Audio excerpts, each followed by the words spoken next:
दोस्तों नमस्कार। आपका स्वागत है हमारे चैनल पे। आज हम आपको कुछ अलग ढंग से बताना चाहते हैं जिसमें सुनने से हर जीव को, हर मानव को कल्याण होता है। दोस्तों, हमारा वीडियो पूरा देखिए और लाइक करिए, सब्सक्राइब करिए, शेयर करिए। आशुतोष तुम अवघड़ दानी, आरती हरहु दीन जनु जानी। भगवान शिव का चर्चा।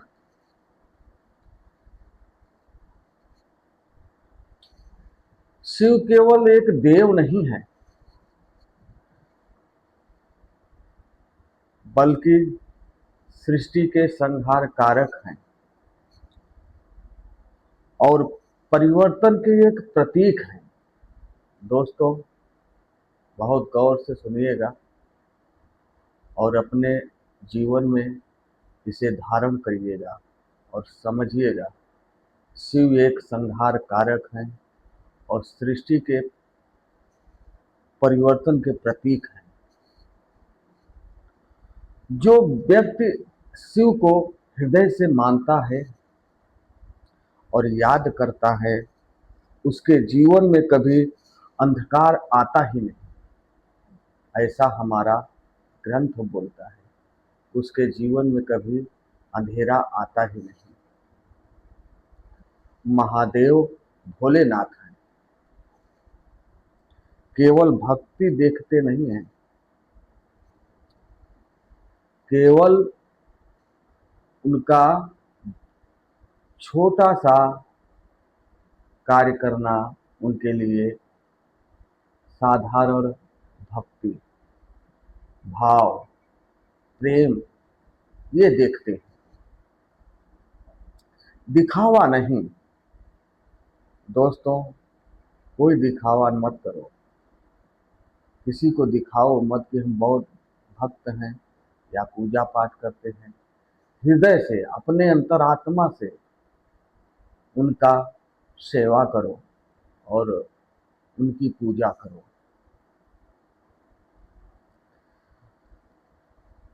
बस एक ही नाम उनका है जो संसार में हर भव से, हर सागर से, हर समस्या से आपको पार करेगा।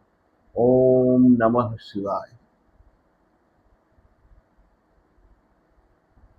शिव चर्चा में बैठने से मन की अशांति दूर होती है, घर में सकारात्मक ऊर्जा बढ़ती है।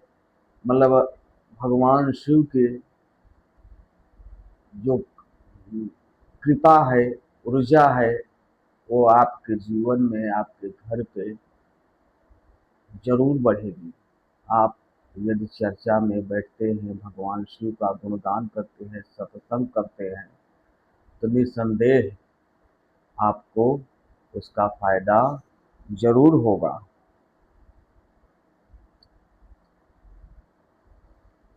क्या आपको क्या त्याग करना पड़ेगा? क्रोध, दया।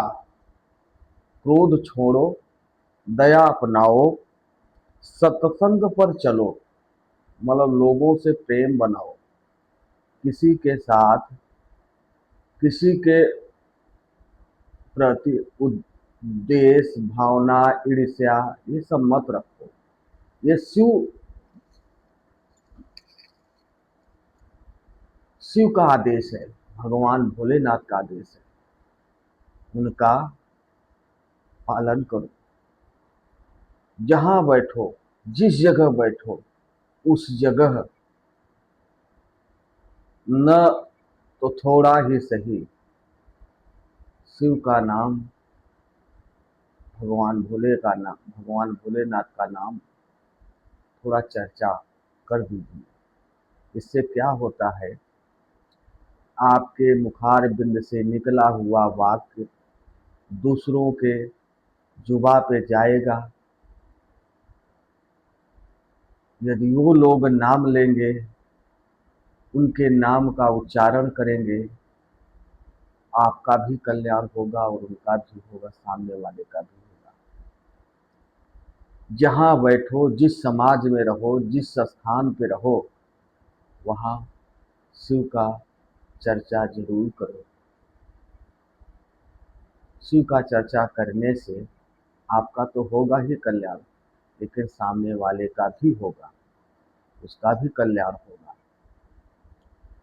मित्रों, ये बात ध्यान दीजिएगा कि यदि आप किसी का कल्याण करेंगे तो आपका कल्याण ईश्वर करेगा। आप किसी का साथ देंगे, आपका साथ ईश्वर देगा। जिसका कोई नहीं होता है, उसका महादेव होते हैं। ये बात ध्यान दीजिएगा।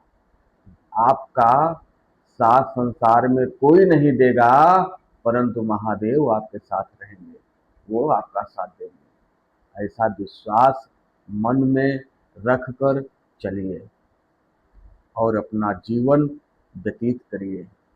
भगवान का आराधना करिए।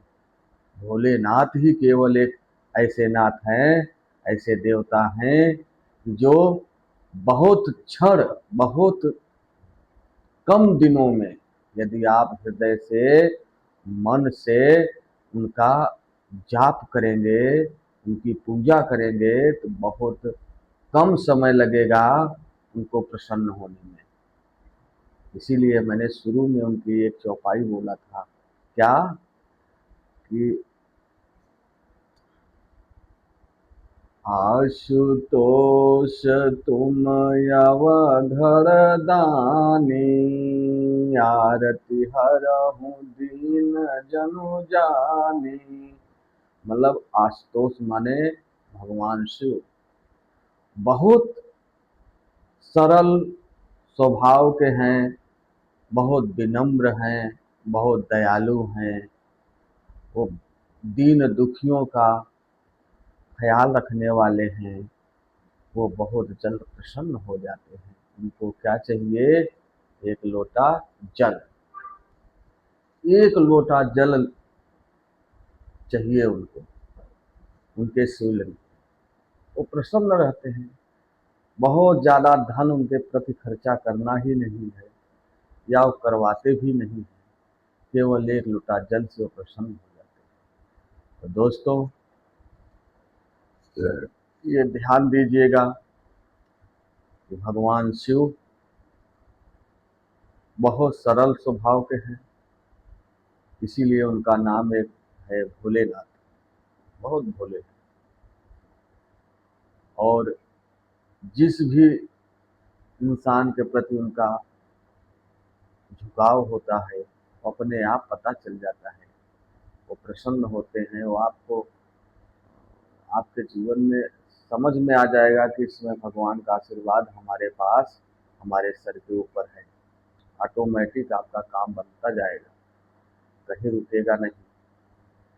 यदि दुख तकलीफ जीवन में है तो समझ लीजिए कि वो दूर हो जाएगा।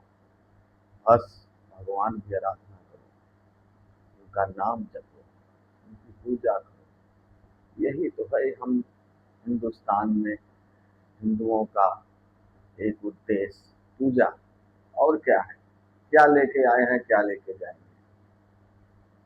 बस नाम जपो ईश्वर का, ओम नमः शिवाय। बाकी कुछ नहीं है यहाँ पे, सब मिथ्या है। हाँ,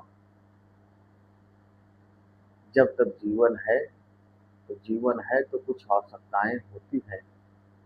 उन सब आवश्यकताएं को पूर्ण करने का मात्र एक साधन है, पैसा। पैसा क्या है? कर्म। कर्म करोगे तो पैसा आएगा, धन आएगा। और कर्म करोगे तो आपको फल भी मिलेगा। पूजा करो, कर्म का अर्थात पूजा। पूजा भी करोगे, ईश्वर का आशीर्वाद भी मिलेगा। इसलिए कर्म करो, और कर्म के साथ साथ धर्म भी करो। केवल कर्म पे मत डिपेंड रहो। धर्म अगर नहीं करोगे तो अपना जीवन सुधारोगे कैसे? क्योंकि इस जीवन से कभी अधर्म भी होता है, कभी धर्म भी होता है, कभी सत्य भी बोलना पड़ता है, कभी झूठ भी बोलना पड़ता है।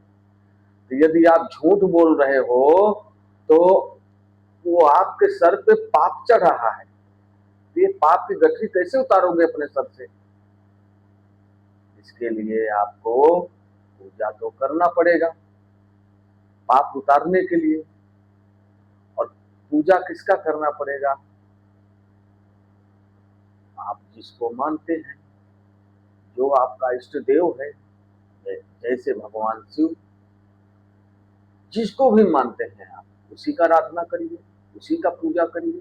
हम ये नहीं बोल रहे कि भगवान शिव का ही पूजा करो, नहीं। भगवान शिव तो 12 तीर्थ के तीर्थ है।